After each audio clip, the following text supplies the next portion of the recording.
नमस्कार दोस्तों, VVIP news के इस नए और स्पेशल एपिसोड में एक बार फिर से मैं राज कौशिक आपको स्वागत करता हूं, आपको प्रणाम करता हूं। दोस्तों, ये एपिसोड स्पेशल इसलिए है क्योंकि ये उस खेल के बारे में जिसके दीवानों की संख्या करोड़ों में है। जी हां मित्रों, वो खेल है क्रिकेट। आईपीएल की तर्ज पर आईवीपीएल का समापन 3 मार्च को ग्रेटर नोएडा में हुआ है। आईवीपीएल यानी Indian veteran cricket premier league. इसका आयोजन board of veteran cricket in India की तरफ से इस स्तर पर पहली बार किया गया। यह आयोजन इतना सफल रहा कि इस साल के अंत तक हमें दूसरी लीग के मैच भी देखने को मिल सकते हैं। आईवीपीएल सीजन 2 कहां और कब खेला जाएगा, इस बारे में बोर्ड के कार्यकारी अध्यक्ष प्रवीण त्यागी और उपाध्यक्ष रविंद्र त्यागी से हमने विस्तृत बातचीत की। उस बातचीत को दिखाने से पहले आपको बता दूं कि पहली आईवीपीएल चैंपियनशिप मुंबई चैंपियंस को हराकर वीवीआई उत्तर प्रदेश की टीम ने जीती, जिसके कप्तान रहे सुरेश रैना और ओनर वैभव त्यागी। हालांकि फाइनल मैच में सुरेश रैना का बल्ला कुछ करामात नहीं दिखा सका, लेकिन इस टीम के एक खिलाड़ी ने तमाम विपरीत परिस्थितियों में भी नाबाद शतकीय पारी खेलते हुए वीवीआईपी उत्तर प्रदेश की टीम को चैंपियन बनने में महत्वपूर्ण भूमिका निभाई। वो खिलाड़ी कौन है, उसके बारे में विस्तार से जानकारी देने से पहले मैं आपको दिखाना चाहता हूं, जब वीवीआईपी उत्तर प्रदेश की टीम जीती तो किस तरह से ग्रेटर नोएडा के विजय सिंह पथिक स्टेडियम में कुछ देर के लिए दिवाली जैसा नजारा बन गया था। वीवीआई उत्तर प्रदेश टीम की जीत की खुशी में झूमते हुए उत्तर प्रदेश के लोगों ने जमकर आतिशबाजी छोड़ी।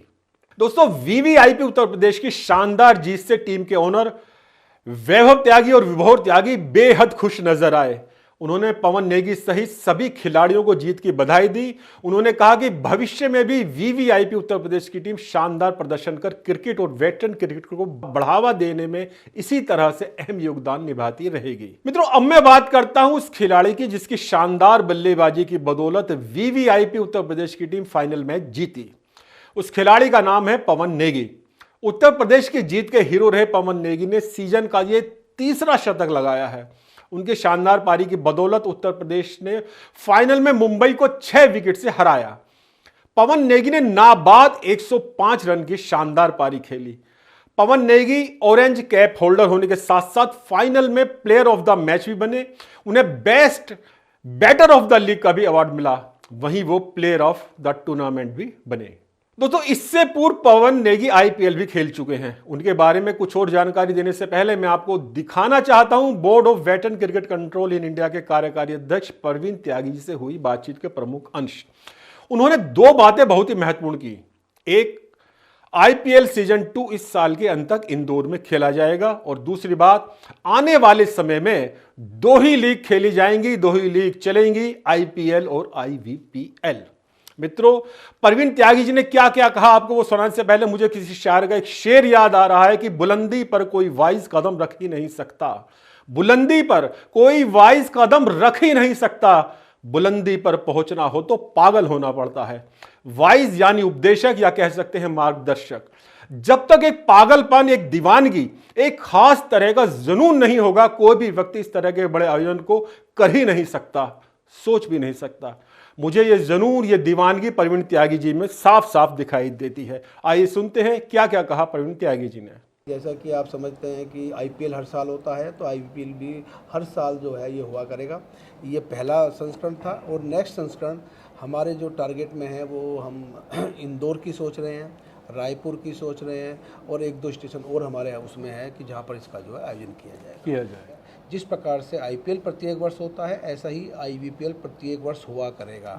हमारा जो उद्देश्य है ना, आप समझ लीजिए, इंडिया में 2 ही लीग बचेंगी, एक आईपीएल एंड देन एक आईवीपीएल। मैं समझता हूं कि निश्चित रूप से ये आईपीएल से जो प्लेयर रिटायर होगा वो आईपीएल में खेलने के लिए आएगा। दोस्तों, बोर्ड के कार्यकारी अध्यक्ष प्रवीण त्यागी और उपाध्यक्ष रविंद्र त्यागी से हमारी और क्या क्या बातचीत हुई उसे दिखाने से पहले कुछ बात करते हैं वीवीआईपी उत्तर प्रदेश की टीम के हीरो रहे पवन नेगी के बारे में। जैसा मैंने बताया, नेगी आईपीएल भी खेले हैं। शानदार बल्लेबाज होने के साथ साथ नेगी बाएं हाथ के स्पिनर भी हैं। 2016 इंडियन प्रीमियर लीग आईपीएल के लिए नीलामी के दौरान दिल्ली डेयरडेविल्स ने जब 8.5 करोड़ रुपए का बड़ा करार पवन नेगी के साथ किया तो उन्हें एक बड़ी पहचान मिली। यह डील नेगी को पिछले टूर्नामेंट के दौरान चेन्नई सुपर किंग्स सीएसके के लिए शानदार प्रदर्शन करने के बाद हुई। हालांकि नेगी उस समय उम्मीदों पर खरे नहीं उतरे और खराब सीजन के कारण फ्रेंचाइजी ने उन्हें 2017 में अगली नीलामी से पहले ही बाहर कर दिया। फिर नेगी को रॉयल चैलेंजर्स बेंगलोर आरसीबी ने 1 करोड़ रुपए में खरीद लिया। जी हां, सिर्फ 1 करोड़ रुपए में। और इस बार नेगी एक गेंदबाज के रूप में काफी उपयोगी साबित हुए। उन्होंने 12 मैचों में 16 विकेट चटकाए। दोस्तों, अब फिर से लौटते हैं परवीन त्यागी से हुई बातचीत की तरफ। वेटरन क्रिकेट का भविष्य क्या है, आईवीपीएल को देहरादून से ग्रेटर नोएडा कैसे और क्यों शिफ्ट किया गया, ये आयोजन गाजियाबाद में क्यों नहीं हो सकता, और 3 नेताओं की फोटो एंट्री पास पर लगाकर आगाज क्यों किया गया, जैसे कई सवाल हमने परवीन जी से पूछे, जिसका उन्होंने विस्तार से उत्तर दिया। आइए देखते हैं क्या क्या कहा परवीन त्यागी जी ने। सारे इंटरनेशनल प्लेयर्स के टिकट्स जो थे वो बाहर से, कोई दुबई से आ रहा था, कोई श्रीलंका से आ रहा था, कोई वेस्ट इंडीज से आ रहा था, सारे के सारे प्लेयर वहाँ से दिल्ली और दिल्ली से देहरादून। तो इस प्रकार से जो था पूरा सब कुछ सेट हो चुका था। वहाँ के होटल बुक हो चुके थे, वहाँ का क्रिकेट ग्राउंड बुक हो चुका था, सब कुछ तैयारी थी। 5 दिन पहले हमें मालूम पड़ा कि वहाँ के जो गवर्नमेंट है, उत्तराखंड गवर्नमेंट, और जिसने उस स्टेडियम को ऑपरेट करने के लिए टेंडर लिया हुआ है, उनके बीच में कुछ कोर्ट का ऐसा डिस्प्यूट था कि जो ज़्यादा उलझ गया था। उस समय नहीं था, एकदम से वो क्रिएट हुआ और हमको ये मालूम हुआ कि अब यहाँ पर लीग नहीं हो सकती। यानी हम वहाँ से 4 दिन के अंदर अपनी पूरी लीग को उठा के यहाँ पर लेके आए। पूरे होर्डिंग्स लगे हुए थे, सोशल मीडिया पे क्रिस गेल ने बोला था कि I am coming in Dehradun. आज मैं ईश्वर की बड़ी कृपा मानता हूँ, आज के दिन देहरादून में इतनी घनघोर बारिश हो रही है कल से, यानी हमारे जो है ना ये सारे मैच धुल जाते बारिश के कारण। अभी हम यहाँ बैठे हैं गाजियाबाद से, खबर ये है कि बारिश हो रही है और बारिश के साथ साथ वहाँ पर जो है ओले भी पड़ रहे हैं। इस साइड जेवर में बारिश हो रही है और ईश्वर की ऐसी कृपा है कि हमारे यहाँ पर अभी धूप निकल रही है और निश्चित रूप से मैच स्टार्ट होने वाला है। इसके पीछे हमारे जो 100 स्पोर्ट्स इवेंट कंपनी है, उसके जो ऑनर हैं रविंद्र भाटी, उन्होंने क्या किया कि पहले दिन जब हम यहाँ पर आए तो ये हमारे यहाँ सबके एंट्री कार्ड बने हैं कि इसमें कि भाई कौन किस गेट से कौन जाएगा, किस गेट से कौन जाएगा। रविंद्र भाटी ने सबसे पहले 3 कार्ड बनवाए। एक में एक ईश्वर की फ़ोटो लगवाई, एक भगवान की, एक में दूसरे भगवान की फ़ोटो लगाई, तीसरे में 3 की लिखा और लिखा ऑनर ऑफ द लीग। क्या बात उसके नीचे। और मैं तो समझता हूँ कि वो वही उस ईश्वर की कृपा रही है कि आज हमारे पूरे के पूरे, जिसमें इस लीग में 18 मैच होने थे, 17 मैच हो चुके हैं, 18वां मैच जो फाइनल है वो अभी होने जा रहा है। निश्चित रूप से चैलेंज था। 4 दिन के अंदर पहला संस्करण हम यहाँ पर करने जा रहे थे। हमें यहाँ के लोकल प्रशासन ने बहुत मदद दी है। तब हम जब वहाँ पर बिल्कुल हमारा ये डिसाइड हो गया कि यहाँ लीग नहीं हो सकती, तो ये हमारी नॉलेज में था कि ये ग्राउंड यहाँ पर है जिसमें इंटरनेशनल लेवल की सारी फैसिलिटीज़ हैं, केवल दर्शकों के बैठने की व्यवस्था नहीं है। हमने 4 दिन के अंदर दर्शकों के बैठने की व्यवस्था की। प्रशासन ने, बबलू कुमार जो हमारे यहाँ पर जो जॉइंट कमिश्नर हैं, उनसे हम पहली मुलाकात की। उन्होंने हमें पूरी सिक्योरिटी का, सेफ्टी का पूरा हमको आश्वासन दिया और मैं समझता हूँ कि बस ईश्वर की कृपा रही कि 4 दिन में बहुत शानदार लीग हुई है। गाजियाबाद में नहीं हो सकता था। अच्छा। क्योंकि ये ना बिल्कुल इंटरनेशनल इवेंट है। इसमें हमारे जो है international player Chris Gayle, Virender Sehwag, Suresh Raina, Phil Mustard, Peter Trego, मतलब इतने इंटरनेशनल लेवल के प्लेयर्स सारे खेल रहे थे। तिसारा परेरा, उनके लिए जो मैचेज होते हैं वो फ्लड लाइट की जो इंटेंसिटी है ना वो ज़्यादा होनी चाहिए। हमारे नेहरू स्टेडियम में जो लाइट अभी उस लेवल की नहीं है, दर्शकों के बैठने की व्यवस्था नहीं है, कार पार्किंग की व्यवस्था नहीं है, तो गाजियाबाद में तो संभव ही नहीं था। मित्रों, परवीन त्यागी जी के साथ साथ हमने बोर्ड के उपाध्यक्ष रविंद्र त्यागी जी से भी विशेष बातचीत की। वो भी इस सफल आयोजन से बेहद उत्साहित हैं। उनसे हुई बातचीत को आपके सामने रखने से पहले कुछ बातें करते हैं मुंबई इंडियंस और वीवीआईपी उत्तर प्रदेश के बीच में फाइनल मैच की।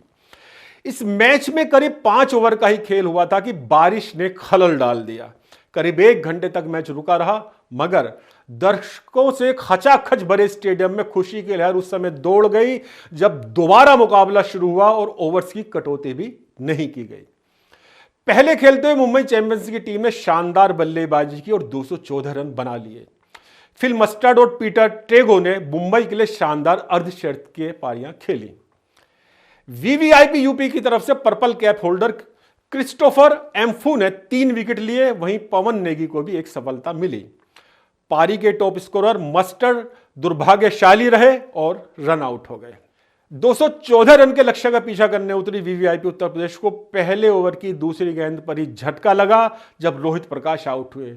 फिर अंशुल कपूर भी जल्दी आउट हो गए। इस मैच में स्टार क्रिकेटर सुरेश रैना का बल्ला भी नहीं चला। उम्मीदें थी कि कप्तान सुरेश रैना पवन नेगी के साथ टीम को आगे ले जाएंगे, लेकिन 45 के स्कोर पर, जिस समय टीम का कुल स्कोर 45 था, सबसे बड़ा झटका सुरेश रैना की विकेट के रूप में लगा। अभिषेक झुंझुनवाला ने 9 रन के स्कोर पर उन्हें आउट कर दिया। हालांकि सुरेश रैना ने आउट होने से पहले 2 चौके जरूर जड़े। मित्रों, इसके बाद परविंदर और नेगी ने मैच विनिंग पार्टनरशिप की और चौथे विकेट के लिए 113 रन की महत्वपूर्ण साझेदारी की। परविंदर 51 रन बनाकर आउट हुए। उनके बाद खेलने आए पुनीत विष्ट ने भी नेगी का अच्छा साथ दिया और दोनों खिलाड़ी टीम को जीत तक ले गए। वीवीआईपी उत्तर प्रदेश ने यह मुकाबला 19 ओवर 2 गेंद में ही जीत लिया। इस तरह 23 फरवरी से शुरू हुआ आईवीपीएल का पहला संस्करण बेहद सफलतापूर्वक संपन्न हो गया। दोस्तों, इस लीग में दर्शकों के मनोरंजन के लिए कई मशहूर क्रिकेटर्स के डुप्लीकेट्स ही मौजूद थे। जिस समय सचिन तेंदुलकर के डुप्लीकेट बलवीर चंद 5 बाउंसर्स के साथ मैदान पर उतरे तो दर्शकों को लगा जैसे सचमुच में सचिन तेंदुलकर आ गए हैं और उनमें खुशी की लहर दौड़ गई। सचिन तेंदुलकर के हमशक्ल बलवीर चंद से भी हमने विस्तृत बातचीत की, जिसे मैं अगले एपिसोड में आप तक पहुंचाऊंगा। फिलहाल मैं आपको बता दूं कि आईवीपीएल की शानदार सफलता से बोर्ड के उपाध्यक्ष रविंद्र त्यागी सहित सभी पदाधिकारी और सदस्य बेहद उत्साहित हैं। उपाध्यक्ष रविंद्र त्यागी जी से सफलता की खुशी छुपाए नहीं छुप रही थी। रविंद्र जी से मैंने यह भी सवाल किया कि क्रिकेट की चकाचौंध में बाकी खेलों की धमक कहीं ना कहीं धीमी पड़ जाती है, उसके लिए क्या कुछ किया जाना चाहिए। आइए देखते हैं हमारे साथ बातचीत में क्या क्या बोले हैं रविंद्र त्यागी जी। 10 दिन के अंदर हमने बहुत एंजॉय किया क्रिकेट को, और मेरा जैसा नॉन क्रिकेटर आदमी मैंने क्रिकेट को बहुत एंजॉय किया है। मैं तो व्यवस्था में लगा हूँ, प्रवीण जी के साथ हूँ, बट बहुत ही क्रिकेट को एंजॉय किया है। और मैं समझता हूँ हमारे एनसीआर के लिए बहुत सौभाग्य की बात है। जैसे अभी बताया कि ये आयोजन देहरादून में होने वाला था, बट मैं कि यहाँ वेटरन क्रिकेट एसोसिएशन का प्रेसिडेंट भी यूपी का, मेरे लिए तो बहुत सौभाग्य की बात है। ये मेरे प्रदेश में ये उत्तराखंड से ही मेरे प्रदेश में लीग हो रही है, तो मैं तो होस्ट हूँ। तो बहुत ही यहाँ के प्रशासन का और पुलिस प्रशासन ने और सभी लोगों ने हमारा बहुत सहयोग किया और बहुत ही अच्छी तरह से ये क्रिकेट का आयोजन हम कर पाए। कि हमारे इंडिया की तो सबसे पुराना खेल हॉकी था, ये क्रिकेट क्यों इतना फेमस हो गया। तो उस बच्ची ने कहा कि मैंने अपने स्कूल में जवाब दिया, मैं उसकी बात से बहुत सहमत हूँ कि ये 6 बॉलों के हमारा ओवर होता है और 6 बॉल के बाद में ब्रेक मिलता है, जिससे हमारे एडवर्टाइजमेंट और बाकी चीज को प्रमोशन मिलता है। हॉकी आपका कंटिन्यू 2 घंटे खेल रहे हैं, फुटबॉल आपके 2 घंटे खेल रहे हैं, तो ये भी एक बहुत बड़ा रीजन हो सकता है। इसमें व्यावसायिक दृष्टि से हमारे प्रायोजक, हमारे और प्रमोटर्स को भी उनका मौका मिलता है, शायद इसका कारण रहा होगा। और अब तो बिल्कुल ये जादू है, हर घर में क्रिकेट है इंडिया में। बिल्कुल यही है। और मैं समझता हूँ कि हर गेम को, हर स्पोर्ट्स को बढ़ावा मिलना चाहिए। और हमारी जो वर्तमान सरकार मोदी जी हैं, हर क्रिकेट को बहुत बढ़ावा दे रहे हैं। हमारे जो एथलीट्स हैं, अब आप देखो ओलंपिक में हमारे एथलीट्स ने बहुत नाम कमाया है, ओलंपिक में हमारे मेडल लिए हैं। आप प्रधानमंत्री शुभकामनाएं हैं, बहुत सारी स्कीम चलाई हैं। तो ऐसा नहीं है कि क्रिकेट के अलावा किसी स्पोर्ट्स को नहीं हमारे देश में मिल रहा है। तो ये बहुत बड़ा एक तरह से समय है सारे स्पोर्ट्स के लिए। तो मित्रों, आज के एपिसोड में बस इतना ही। जैसा कि प्रवीण त्यागी जो रविंद्र त्यागी जी ने बताया, हम उम्मीद करते हैं कि जल्द से जल्द आईवीपीएल सीजन 2 हमें देखने को मिलेगा। आशा करते हैं वो आयोजन भी इसी तरह से शानदार रहेगा, जानदार रहेगा। यह एपिसोड आपको कैसा लगा अपने कमेंट जरूर लिखिए और सब्सक्राइब करना ना भूलिएगा। वीवीआईपी न्यूज़, नमस्कार।